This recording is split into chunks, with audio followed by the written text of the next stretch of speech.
Captain Jake Morrison stared at the massive structure floating in space before him. The station was bigger than any city he had ever seen on Earth.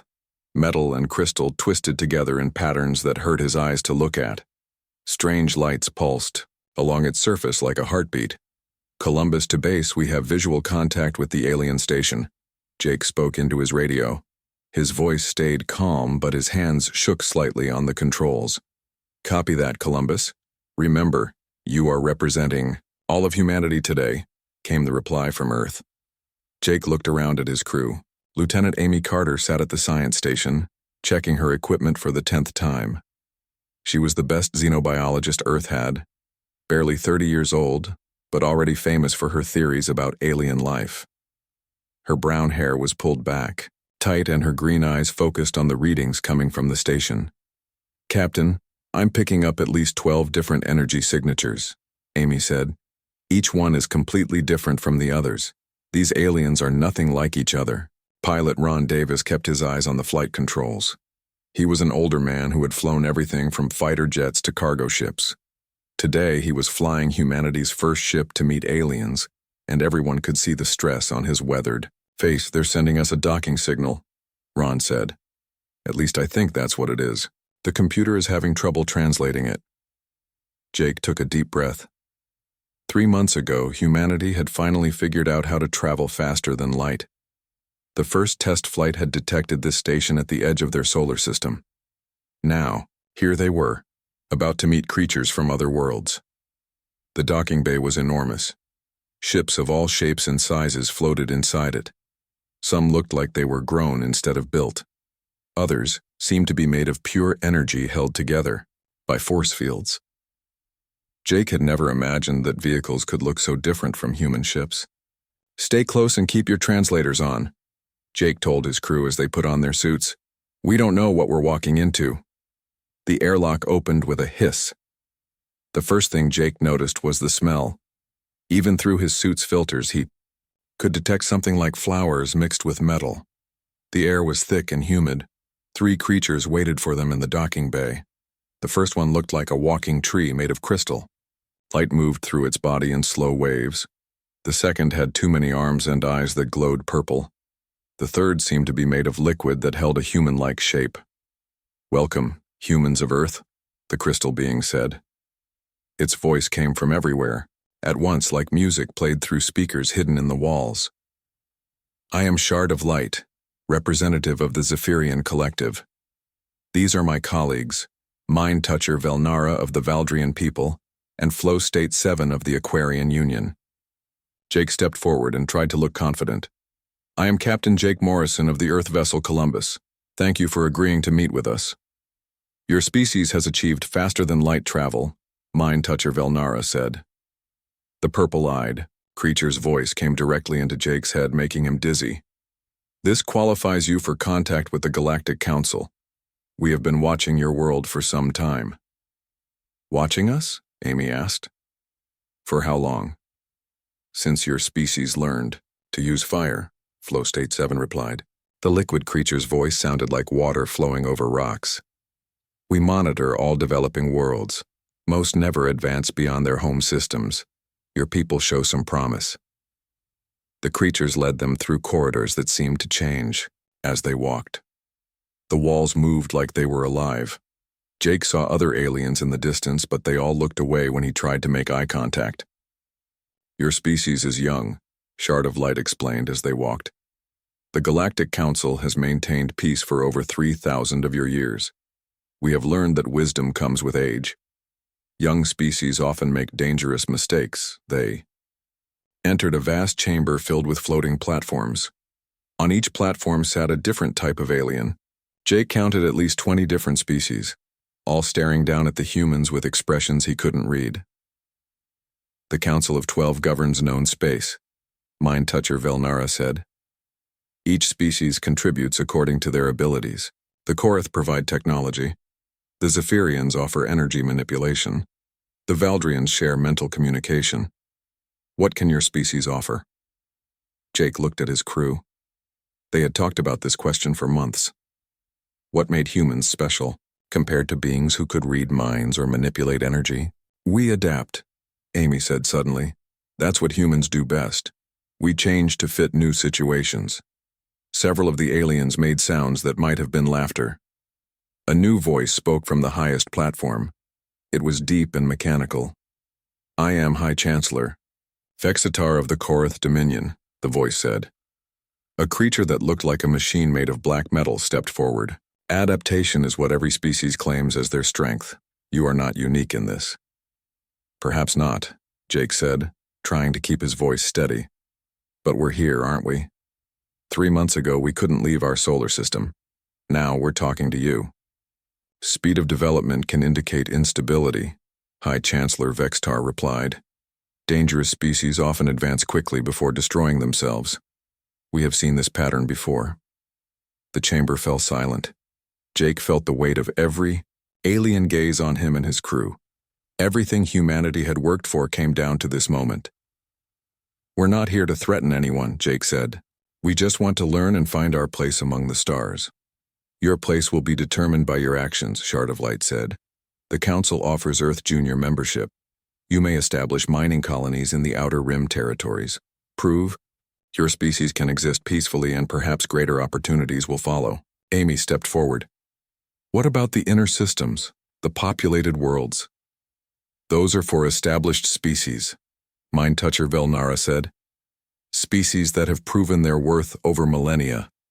Your people must earn the right to full membership. Jake wanted to argue, but he could see this was the best offer they would get. We accept the Council's generous offer. Wise, High Chancellor Vextar said. Your mining rights will be transmitted to your ship. Remember, the Council watches all junior members closely. Disappoint us, and your privileges will be revoked. As they walked back to their ship, Amy grabbed Jake's arm. Did you notice something? About all those aliens? What? They're all specialists. The Zephyrians only do energy work. The Valdrians only do mental stuff. The Korath only do technology. But humans do everything. We're the only generalists in the galaxy. Jake looked back at the station as they undocked. Think that matters? I think it matters more than they realize, Amy said. They just don't know it yet. 5 years had passed since humanity joined the Galactic Council as junior members.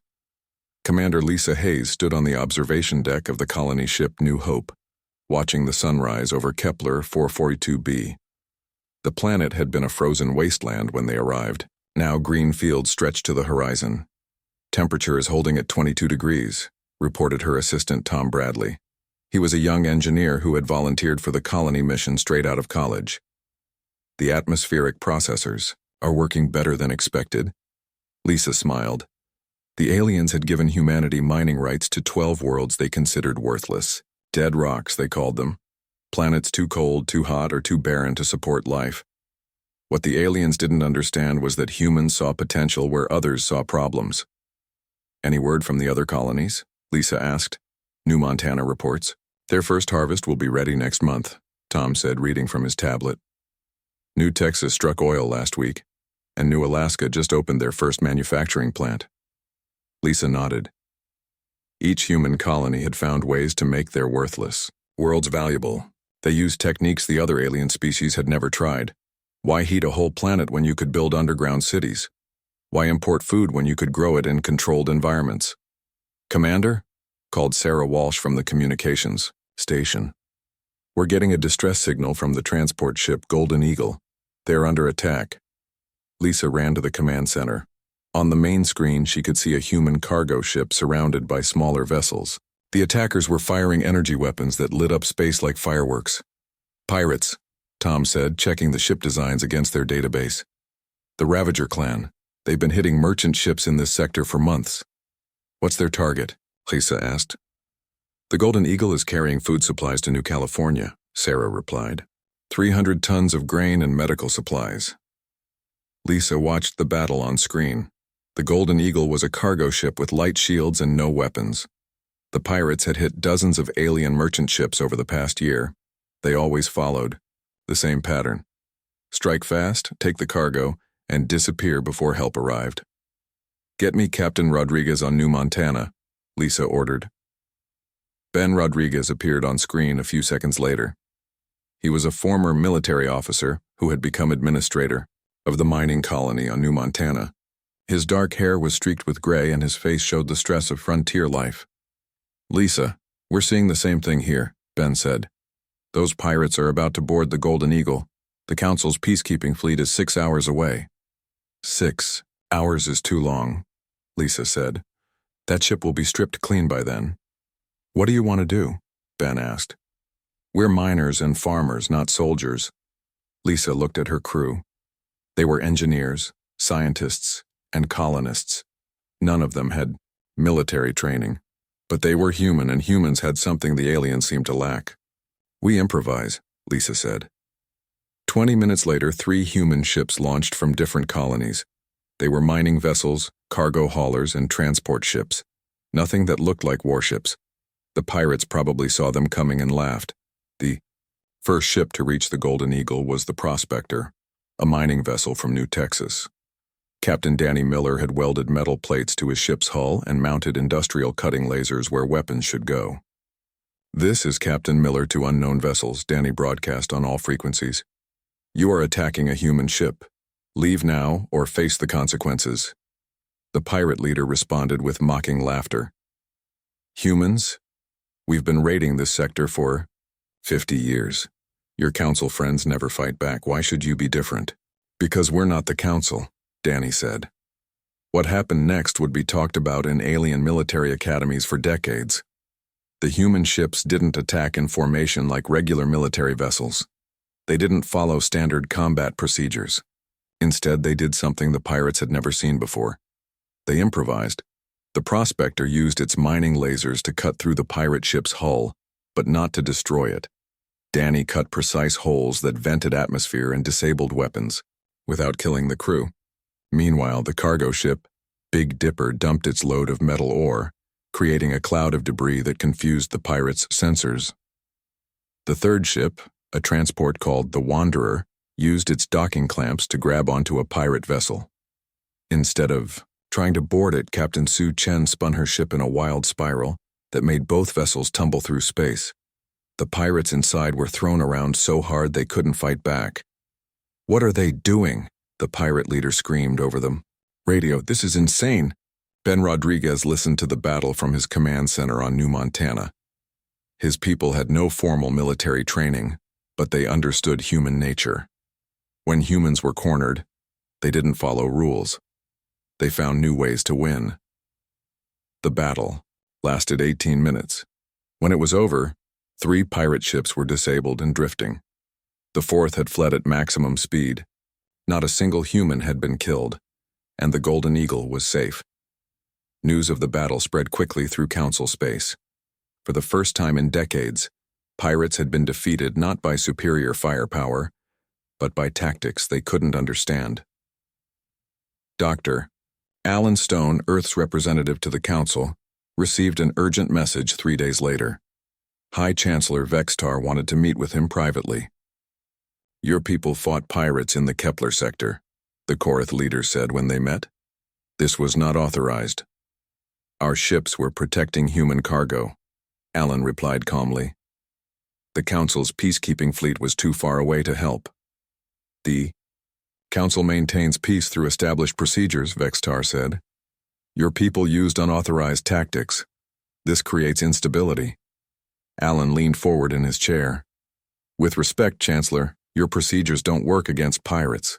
They've been raiding ships in that sector for months while your peacekeepers followed protocol. Are you requesting permission to form a human security force?" "I'm requesting permission to protect human lives and property when the Council's forces are unavailable." Vextar was quiet for a long moment. "This request is denied. The Council's peacekeeping fleet provides adequate protection for all member species. Your people must learn to work within established systems." "I understand," Alan said, but his tone suggested he didn't agree. After the meeting, Alan sent a coded message to all human colonies. The official word was that humans should rely on Council protection. The unofficial word was different. Lisa Hayes received the message on Kepler 442b while watching her fields of grain wave in the artificial breeze. Tom Bradley read it over her shoulder. "So we can't form a security force," Tom said. but we can protect ourselves if attacked. That's right, Lisa said. And humans have always been good at protecting themselves. 3 months later, pirates attacked another human convoy. This time, 5 human ships responded. They used new tactics that confused the attackers even more. Mining ships became improvised fighters. Cargo vessels turned into mobile fortresses. Transport ships became tactical coordinators. The pirates fled after losing 2 ships without destroying a single human vessel. In the council chambers, Crystalline Singer of Truth filed her report to the Zephyrian leadership. The humans continue to display unusual adaptive capabilities in combat situations. Their tactical flexibility exceeds our models. Should we be concerned? Asked her superior. Unknown, the intelligence officer replied, but their methods are unlike anything in our databases. They appear to create new solutions during battle rather than following predetermined strategies. On Earth, military analysts studied recordings of the pirate battles. General Kate Sullivan, head of Earth Defense, Command watched the footage for the 10th time. They're not fighting like soldiers, she said to her aide. They're fighting like humans. What's the difference? The aide asked. Soldiers follow training, humans follow instinct, Sullivan replied. And human instinct is very hard to predict. In the Outer Rim territories, human colonies continued to grow. What had started as mining operations were becoming thriving worlds. The aliens had given humanity the unwanted corners of the galaxy, never imagining that humans would turn those corners into something valuable.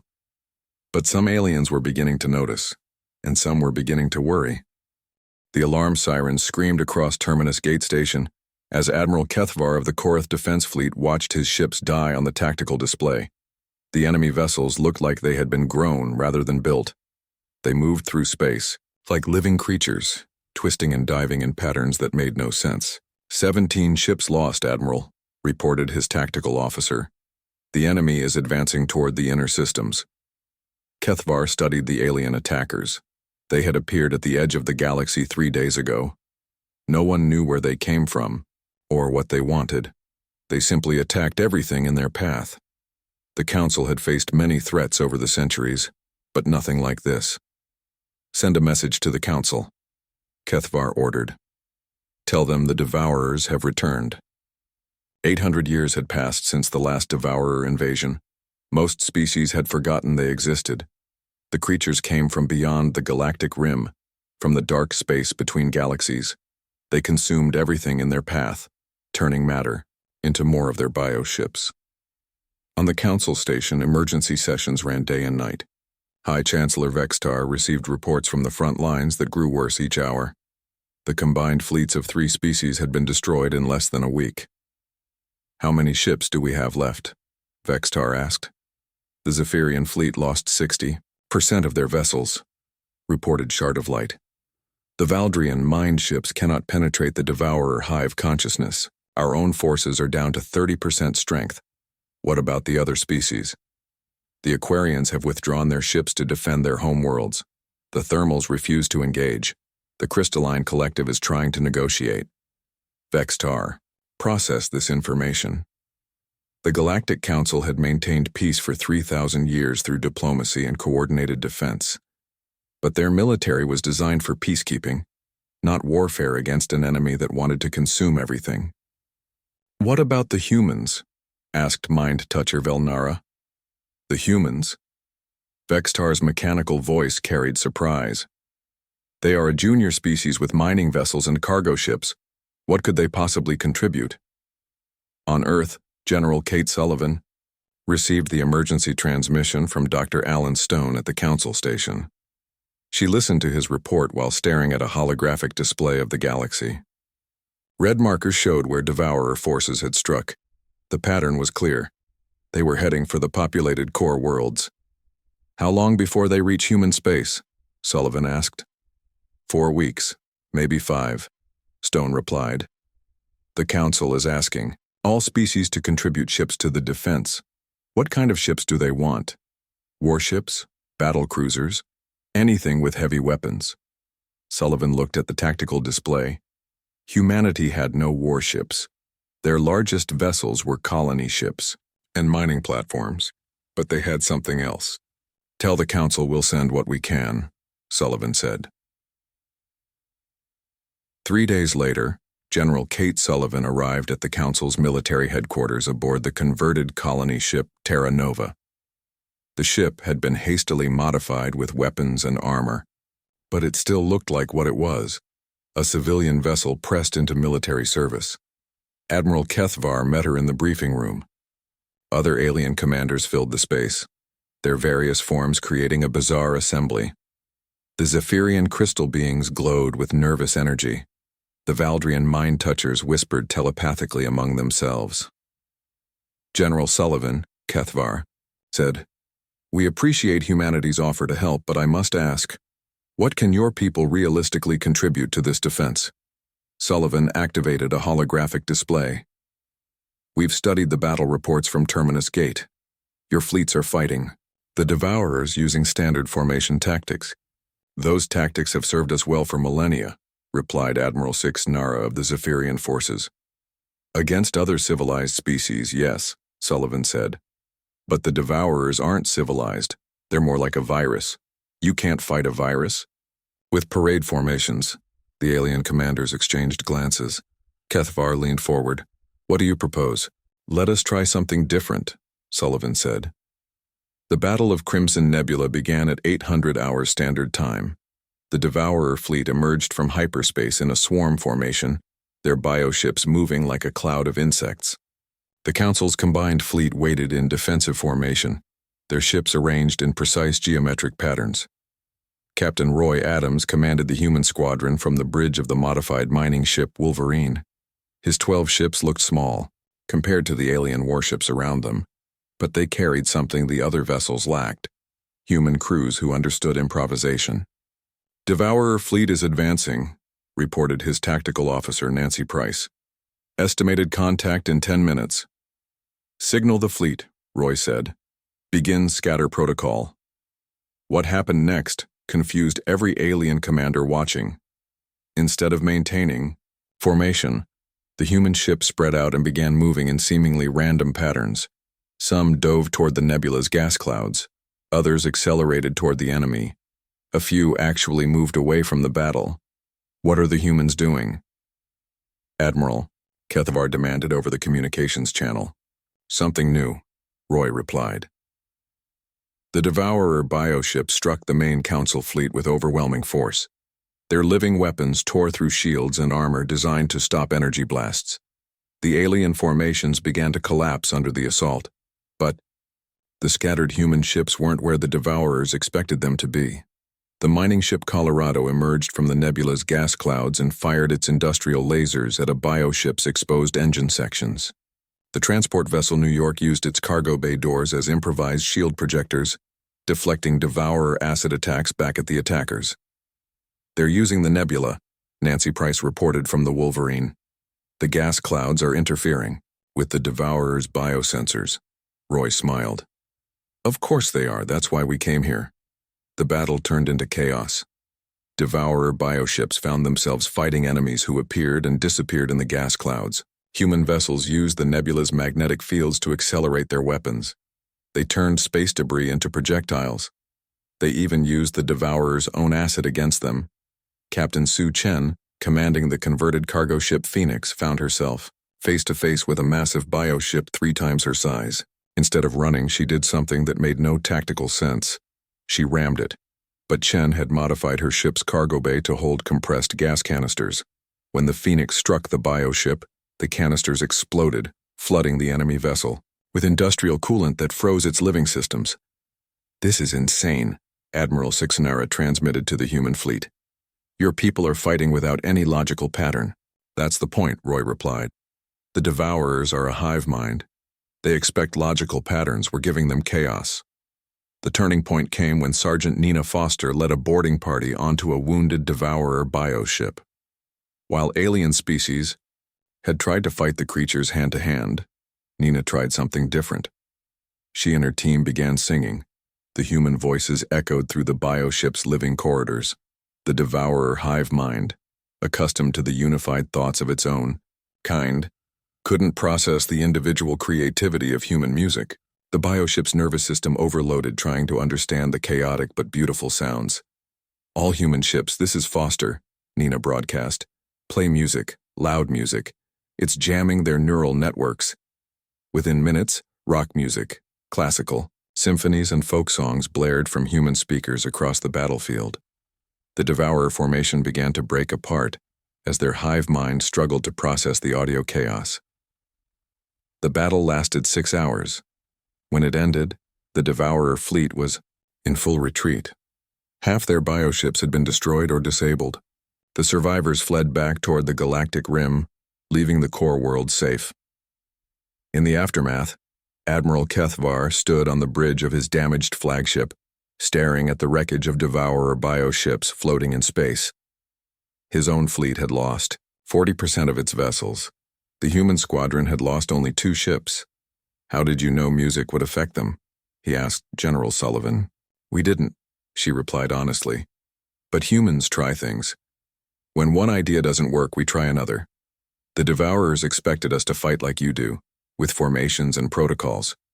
Instead, we fought like humans." "And how do humans fight?" Sullivan looked out at the battlefield where her people had just saved the galaxy using mining ships and cargo vessels. "We improvise, we adapt, and we never give up." High Chancellor Vexitar's voice came over the communications channel. "General Sullivan, the Council owes humanity a great debt. Perhaps it is time to reconsider your species' status in our organization." Sullivan nodded, but she was already thinking ahead. The galaxy had just learned what humans could do when they stopped following other people's rules and started making their own. The balance of power had shifted and everyone knew it. 2 years after the Battle of Crimson Nebula, Admiral Steve Parker walked through the halls of the newly built Terran Defense Academy on Earth's moon. Alien officers from 12 different species filled the classrooms, trying to learn what humans called adaptive warfare. "The key is not to think like your enemy," Steve explained to a class of Korath military officers. "The key is to think differently every time you fight." One of the Korath students, a mechanical being designated Unit 7432, raised its arm. "Admiral, Parker, this creates chaos in command structure. How do subordinates follow orders that change during battle?" Steve smiled. He had heard this question dozens of times from alien officers. "You don't give them detailed orders. You give them goals and let them figure out how to achieve them." The concept troubled most alien species. For thousands of years, their militaries had operated on rigid hierarchies and predetermined tactics. Human military doctrine seemed like controlled anarchy to them. "But without central control, how do you coordinate attacks?" asked another student. "Watch this," Steve said, activating a holographic display. It showed a recording from the recent liberation of Vega Colony, where human forces had driven off Devourer remnants. The recording showed human ships moving in patterns that seemed random, but were actually responding to battlefield conditions in real time. When one ship found a weakness in enemy defenses, others immediately exploited it without waiting for orders. When a tactic stopped working, they switched to something else within seconds. "Your people fight like they share a hive mind," observed a Valdrian officer. "But we know humans are individualistic. How is this possible?" "We train together until we think alike," Steve explained. "But we also train to think for ourselves. It's the combination that makes it work." Meanwhile, on the industrial world of New Birmingham, Trade Coordinator Helen Brooks reviewed the economic reports that told a different story of human expansion. The numbers showed a transformation that worried many alien leaders. "Human agricultural output increased 40% this quarter," reported her assistant, Mark Williams. He was a young economist who specialized in interspecies trade. "We're now feeding refugee populations on 18 different worlds." Helen nodded as she studied the data. When the Devourers attacked, they had destroyed the agricultural worlds of 3 species. The aliens had expected mass starvation, but human colonies stepped in to fill the gap. Worlds that had been barren rocks 10 years ago were now the galaxy's breadbasket. "What about manufacturing?" Helen asked. "Even better. Human shipyards are producing vessels for 7 different species. The Zephyrians just placed an order for 50 energy collectors built to human specifications. The Aquarians want us to design their new underwater cities. The economic shift had happened so gradually that many aliens didn't notice until it was too late. Human engineers had solutions for problems other species had lived with for centuries. Human farmers could grow food on worlds others considered uninhabitable. Human manufacturers could build things faster and cheaper than traditional methods allowed. "There's something else," Mark said, his voice dropping lower. "The Valdrian Collective tried to place telepathic influencers in our trade negotiations last week." Helen's expression hardened. "What happened?" "Complete failure. Human mental patterns are too chaotic for their telepathic control to work. The influencers got headaches and had to withdraw." This was the third attempt by alien species to manipulate human decision-makers. The crystal beings had tried energy manipulation. The Korath had attempted data hacking. All had failed because human minds worked differently than alien psychology expected. On the council station, Ambassador Carl Murphy sat across from High Chancellor Vextar in a private meeting room. The tension between them was obvious to anyone watching. "The council is concerned about human expansion," Vextar said in his mechanical voice. "Your species now controls 37 systems. This exceeds the territory allocated to junior members." Carl looked at the Korath leader calmly. "We're using worlds that other species abandoned or never wanted. Dead worlds, you called them. Those worlds are no longer dead. Your agricultural output feeds half the galaxy. Your shipyards produce 40% of all new vessels. Your military advisors serve with every species' defense forces. And this is a problem because?" Vextar leaned forward. "Because it creates dependency. Other species are becoming reliant on human resources and expertise. This was not the intention when we granted you junior membership." Carl smiled slightly. "Chancellor, with respect, your intentions don't matter anymore. The galaxy has changed. The Devourer invasion proved that old methods don't work against new threats. Other species are learning human techniques because human techniques work. The Council proposes limiting human territorial expansion," Vextar said. "No new colonies beyond your current borders." "You can propose anything you want," Carl replied. "But who's going to enforce it? Your peacekeeping fleet? The same fleet that couldn't stop the Devourers?" The meeting ended badly. Vextar left angry and Carl sent an encrypted message to Earth. The message was simple. "They're getting scared." On the frontier world of New Dakota, Captain Tony Walsh received reports that confirmed what many humans suspected.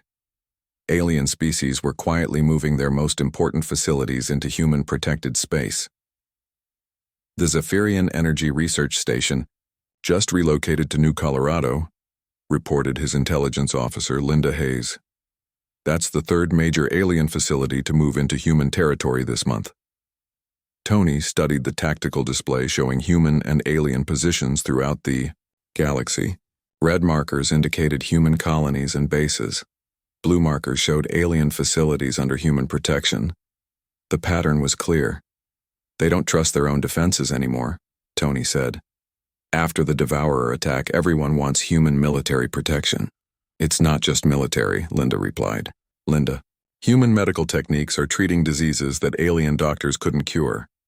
Human engineering is solving infrastructure problems that have existed for centuries.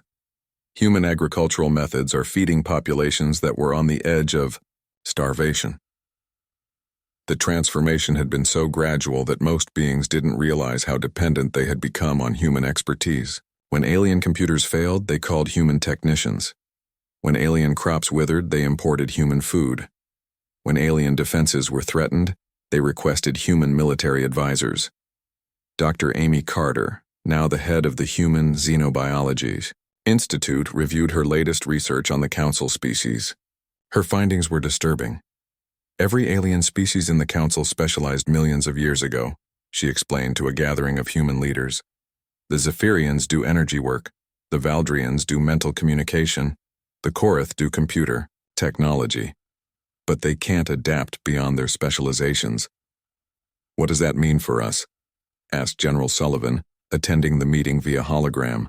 "It means we're not just different from them," Amy said. "We're evolutionarily superior in terms of adaptability.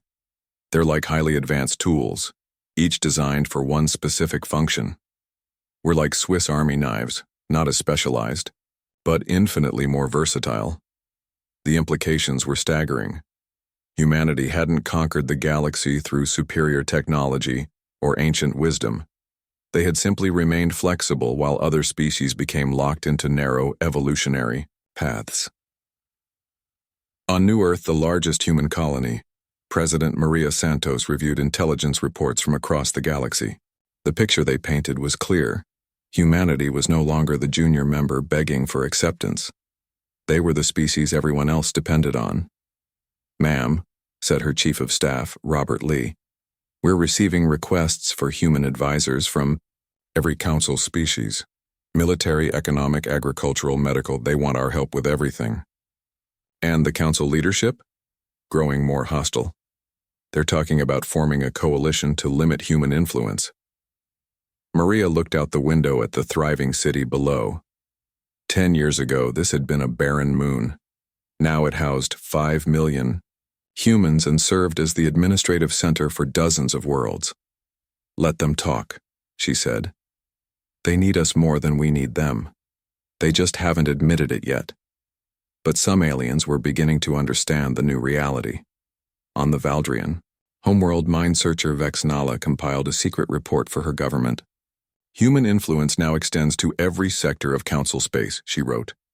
"Their adaptive capabilities exceed our original assessments by several orders of magnitude. Recommendation: accept human dominance as inevitable and negotiate favorable terms for Valdrian survival in the new galactic order." The report was classified at the highest levels, but similar assessments were being written by intelligence services across the galaxy. The age of alien dominance was ending. The age of humanity had begun, and most humans were just getting started.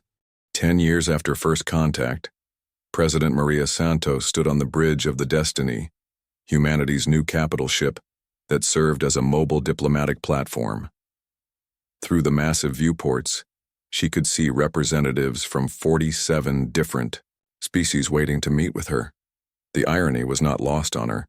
The species that had once offered humanity junior membership now came begging for audiences.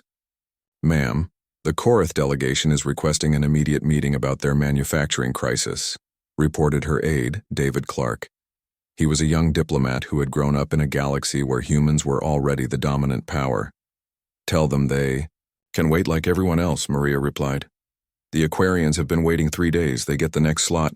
The transformation had been so complete that most young humans couldn't imagine a time when their species had been considered primitive newcomers. Human technology now powered most of the galaxy's infrastructure. Human food fed billions of beings across hundreds of worlds. Human military doctrine protected every major trade route. Commander Tony Walsh, now head of galactic security, reviewed the morning reports from his office aboard the Destiny. The numbers told the story of humanity's rise better than any history book could. "Human-controlled space now includes 212 systems," reported his deputy, Colonel Janet Price. She had been one of the first human military advisors sent to alien worlds. Now she commanded security operations across 3 spiral arms. "What about the old council territories?" Tony asked. "The Zephyrian Collective controls 18 systems, down from their original 57. The Valdrian world's number 23. The Korath Dominion has been reduced to their homeworld and 6 industrial planets." Tony nodded. The former council powers hadn't been conquered or destroyed. They had simply become irrelevant as their populations migrated to human-controlled space seeking better opportunities. "Any new applications for human citizenship?" 43,000 this week, Janet replied. "Mostly Zephyrian engineers and Valdrian telepaths. They want to work for human companies and live under human protection." The brain drain from alien worlds to human territories had been happening for years. Why work for a Korath corporation that followed rigid protocols when human companies encouraged innovation? Why live on a Valdrian world where individual thought was discouraged when human colonies celebrated creativity? In the old council chambers, now largely empty, High Chancellor Vextar met with the remaining alien leaders. The once proud assembly had been reduced to 12 representatives from species that used to rule the galaxy. "We must accept reality," said Shard of Light, the Zephyrian representative. My people depend on human energy technology for basic survival. Our own methods seem primitive by comparison. The humans offer fair terms, added Mind Toucher Velnara. Better than we offered them 10 years ago. Vextar's mechanical frame showed signs of wear that he couldn't afford to repair. The Korath manufacturing base had collapsed when human. Companies offered better products at lower prices. Even his own government now used human-made computers and equipment. 27 council worlds have formally requested to join human territorial administration, Velnara continued.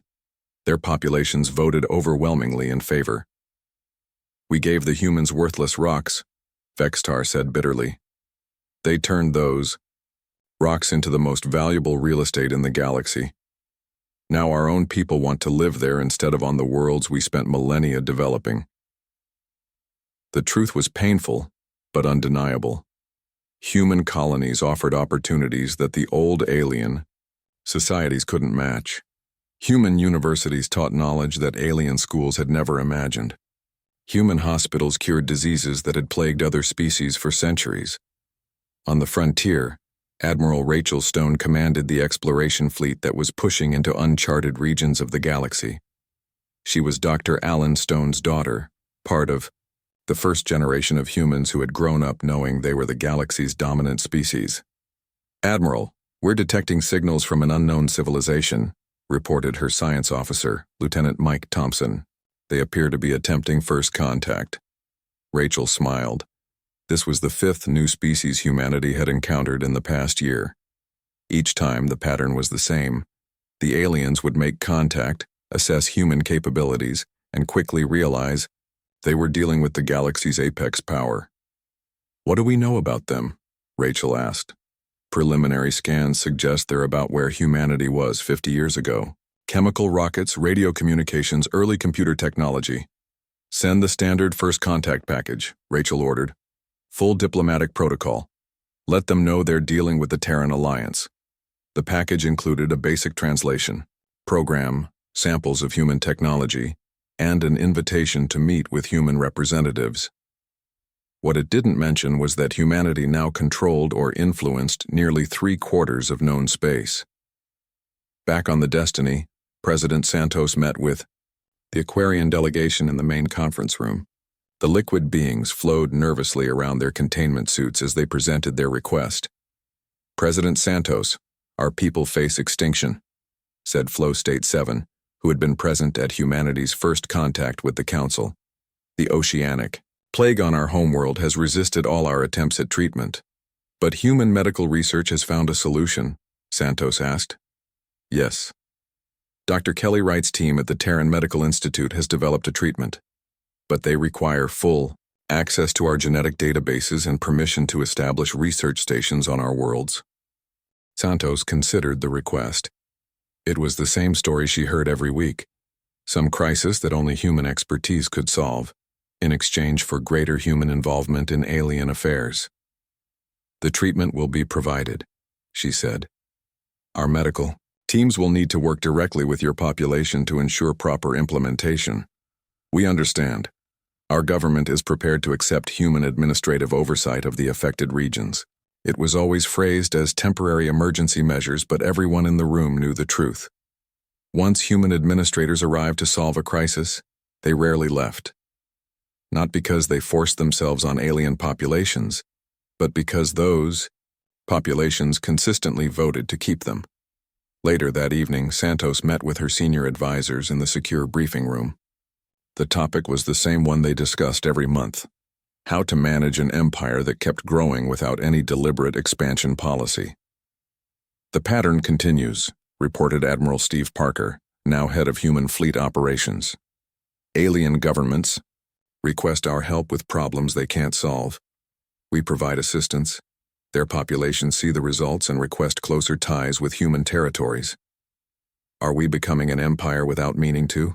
Asked Trade Coordinator Helen Brooks, who now managed economic relationships with 43 species. We're becoming what we've always been, Santos replied. Adaptable. The difference is that now everyone else recognizes our adaptability as superiority.